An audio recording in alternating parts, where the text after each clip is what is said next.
आज हम बात करेंगे कि एक ऐसी कहानी की, एक लड़की की कहानी की जिसने बहुत सारे ख्वाब देखे थे। आज़ादी के, खुशहाली के, मोहब्बत के। लेकिन उसके ख्वाब एक ऐसी दुनिया में कैद हो गए जहां खौफ और नफरत का राज था। ये कहानी है एनी फ्रैंक की और इसकी वो डायरी जो सिर्फ उसकी जिंदगी की झलक नहीं बल्कि इंसानियत, ह्यूमैनिटी के सर्वाइवल की अलामत है। क्या आप जानते हैं एनी फ्रैंक कौन थी और इसकी डायरी ने दुनिया को क्यों बदल दिया? आज की वीडियो में हम यही डिस्कस करेंगे कि अ diary of a young girl में क्या था, किसने ये डायरी लिखी थी, उसकी स्टोरी क्या थी। तो चलिए अब हम अपनी वीडियो स्टार्ट करते हैं। अस्सलाम वालेकुम, welcome to my YouTube channel literature lessons. आज का हमारा टॉपिक है a diary of a young girl by Anne Frank. Anne Frank की डायरी ना सिर्फ एक बच्ची की कहानी है बल्कि ये डायरी हमें ये एहसास दिलाती है और ये याद दिलाती है कि इंसान अपने बदतरीन लम्हों में भी होप का एलिमेंट अपने अंदर रख सकता है, अपने ख्वाब जिंदा रख सकता है। एनी फ्रैंक ने हमें बताया कि हमें इन हालात में जो है वो डरना नहीं चाहिए। अगर हम जो है वो इस डायरी के इंट्रोडक्शन की बात करें सबसे पहले, तो ये डायरी जो है वो 1942 से 1944 के दरमियान में लिखी गई। इस डायरी को लिखने में 2 साल लगे और ये डायरी एनी ने जो है वो अपनी 13 बर्थडे पे उसे गिफ्ट में मिली। अगर हम एनी फ्रैंक की बात करें तो एनी फ्रैंक जो है वो एक ज्यूइश टीनेजर थी जो कि जर्मनी में पैदा हुई और जब ये डायरी लिख रही थी तब दुनिया में वर्ल्ड वार टू जो है वो स्टार्ट थी और वर्ल्ड वार टू में जो है वो अडोल्फ हिटलर जर्मनी पे रूल कर रहे थे, जिसकी वजह से जूस को जो है वो बहुत मुश्किलात पेश आ रही थी और इसी दौरान जो है वो होलोकॉस्ट भी हुआ था। अगर अब हम बात करें होलोकास्ट की, वो तो आप सबको पता होगा लेकिन फिर भी मैं आपको बताती चलूं कि होलोकास्ट जो है वो वर्ल्ड वार टू का एक पार्ट है, एक पीरियड है जिसमें क्या हुआ था कि अडोल्फ हिटलर ने जो है वो ऑर्डर किया था कि जितने भी ज्यूज हैं, यहूदी हैं, इनको मारा जाए। और उस दौरान जो है वो एक जीनोसाइड कंसीडर किया गया था और उसी दौरान 6 मिलियन ज्यूज को मारा गया था।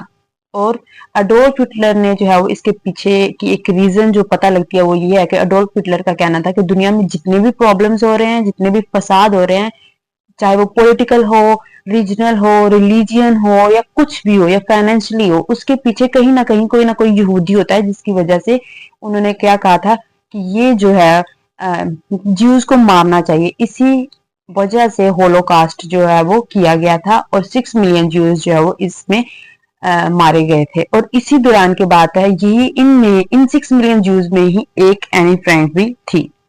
नाउ जस्ट इमेजिन कि आप एक 13 साल की लड़की हैं। जस्ट इमेजिन कि आप एक 13 साल की लड़की हैं और आपकी सबसे बड़ी परेशानी जो है वो स्कूल नहीं है, वो आपके फ्रेंड्स नहीं है, वो आपका होमवर्क नहीं है। आपकी सबसे बड़ी प्रॉब्लम और फेयर है आपका सर्वाइवल। और ये बात जो है वो एनी फ्रैंक की कोई थॉट नहीं थी, कोई जो है वो मेटाफिजिकल आइडिया नहीं था, बल्कि ये बात एनी फ्रैंक की जो है वो रियलिटी थी और वो इसमें जी रही थी। एनी फ्रैंक को जो है वो ये डायरी उनकी 13th बर्थडे पे गिफ्ट की गई थी। उनके फादर ने उन्हें ये गिफ्ट की थी। उन्हें पता था कि उन्हें राइटिंग का बहुत शौक है और वो जर्नलिस्ट बनना चाहती थी। इस डायरी के मिलने के बाद एनी फ्रैंक ने अपनी जिंदगी में होने वाले हर वाकये को जो है वो उसमें लिखा, as a journal, as a personal reflection, as a friend. और इस फ्रेंड को वो प्यार से, मतलब डायरी को वो प्यार से कहती थी कीटी। और ये डायरी जो है वो डच लैंग्वेज में लिखी गई और बाद में इसे 70+ लैंग्वेजेस में ट्रांसलेट किया गया और दुनिया भर में मशहूर हुई।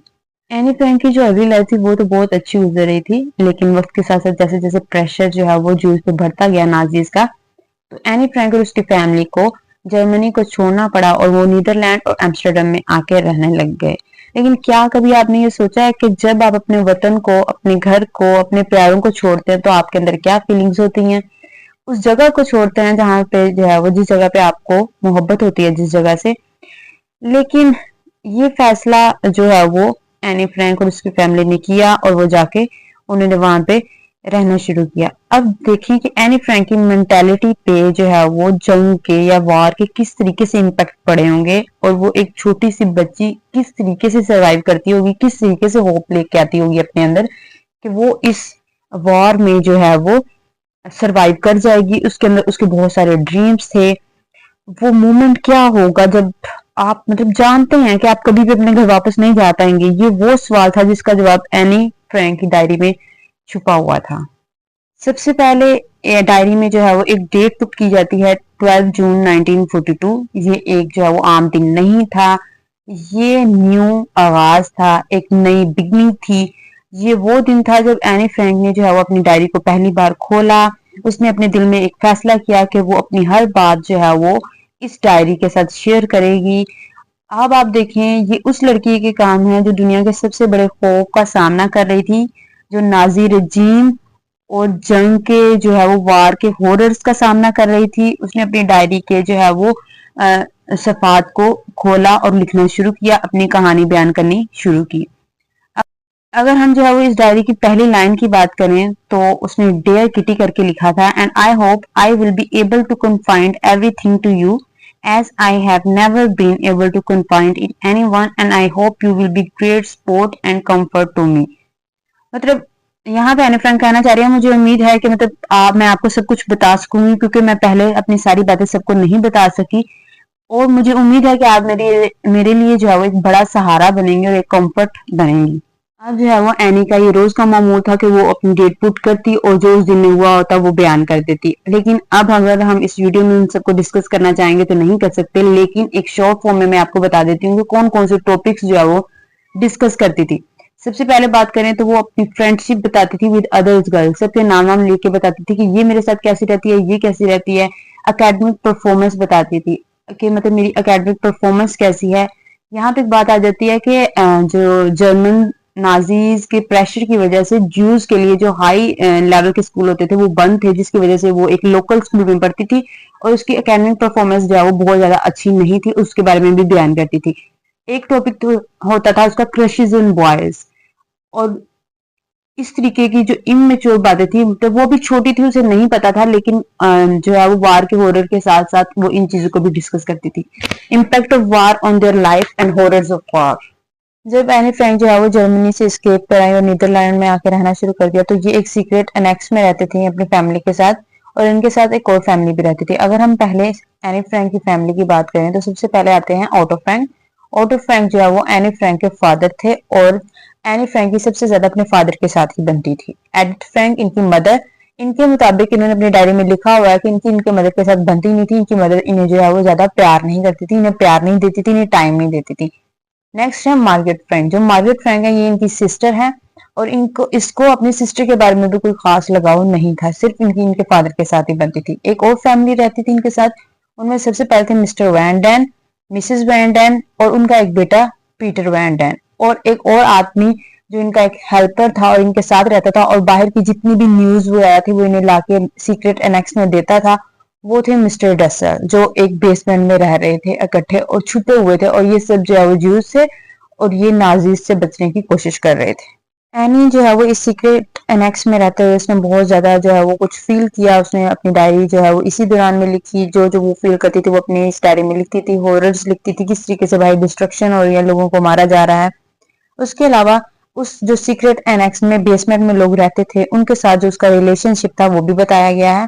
सबसे पहले उन्होंने बताया कि उनकी सिस्टर जो है वो उनके साथ इतनी नहीं बनती थी, मदर के साथ बिल्कुल नहीं बनती थी। उनका ख्याल था कि वो जो है उनके अंदर लेक ऑफ अफेक्शन और लव है, वो उनसे प्यार नहीं करती, और इस चीज का जगह जगह पे जिक्र किया गया है। मतलब एक छोटी सी बच्ची भी ये फील कर रही थी कि उसकी जो मदर है वो उनके साथ अच्छा नहीं कर रही।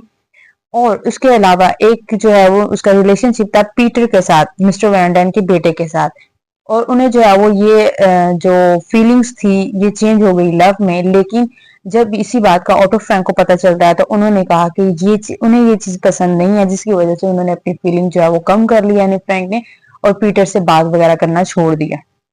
एनी फ्रैंक ने अपनी डायरी जो है वो 2 साल के लिए रिकॉर्ड की।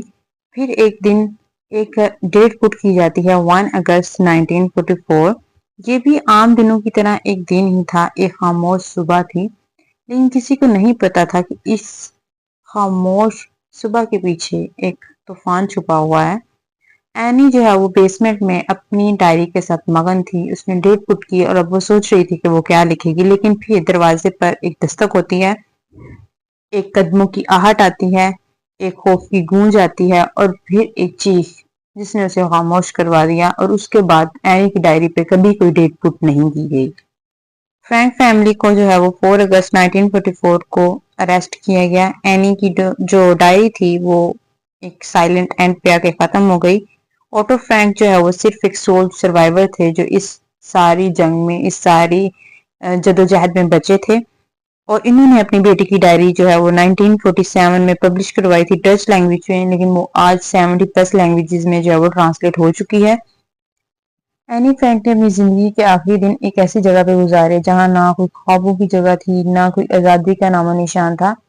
एनी फ्रैंक एक उम्मीद पे कायम थी। जिंदगी उम्मीद पर ही कायम होती है, लेकिन जब उम्मीद भी मिटने लगे तो क्या बचता है। बैगन बेल्सन मतलब एक ऐसा नाजी कैद खाना था जहां पे एनी को रखा गया था, जहां पे इंसानियत दम तोड़ चुकी थी, जहां जिंदगी का मतलब क्या था, सिर्फ इंतजार था, मौत का इंतजार। सख्त सर्दी थी, भूख थी, बीमारियां थीं और आखिरकार फरवरी या मार्च 1945 में एनी फ्रैंक सिर्फ 15 साल की उम्र में खामोशी से इस दुनिया से रुखसत कर गई। उसके पास ना कलम था, ना कागज था, ना कोई डायरी थी जिसमें अपना आखिरी दर्द लिख सकती, तहरीर कर सकती, मगर जो कुछ उसने पहले लिखा वो आज भी गूंज रहा है। उसकी एक लाइन है, despite everything I believe that people are really good at heart. सब कुछ होने के बावजूद भी मैं यकीन रखती हूँ कि लोग दिल से वाकई अच्छे होते हैं। एनी नहीं रही, लेकिन उसे ये यकीन था कि लोग अच्छे हैं और वो मेरी हेल्प करेंगे। The diary of a young girl by Anne Frank जो है वो एक पावरफुल रिमाइंडर है हमारे लिए, होप का एलिमेंट है कि किस तरीके से एनी ने जो है वो इतने मुश्किल वक्त में होप अपने अंदर संभाल के रखी और हमने किस तरीके से होप एंड रेजिलियंस को अपने हार्ड टाइम्स में अपने साथ रखना है। उसने बताया कि जो कुछ भी हो जाए, दुनिया आपके साथ जो मर्जी करे, लेकिन आप लोगों ने चुप नहीं रहना। उसकी जो वॉइस है वो कितनी पावरफुल थी कि आज भी हम 80 प्लस इयर्स के बाद उसको पढ़ रहे हैं। और एनी फ्रैंक ने हमें बताया कि इनजस्टिस और हेट्रेड जो है वो उसके खिलाफ आप लोगों ने खड़े हो जाना है, वो चाहे जैसे मर्जी हो। लेकिन एंड पे मेरे पास आप लोगों के लिए क्वेश्चन है कि अगर आज एनी जिंदा होती तो आप एनी से क्या क्वेश्चन करते? प्लीज कमेंट में बताइएगा। अगर आपको ये वीडियो अच्छी लगी हो तो इस चैनल को सब्सक्राइब कर दें, लाइक कर दें और अपने कोलीग्स के साथ शेयर कर दें। Thank you.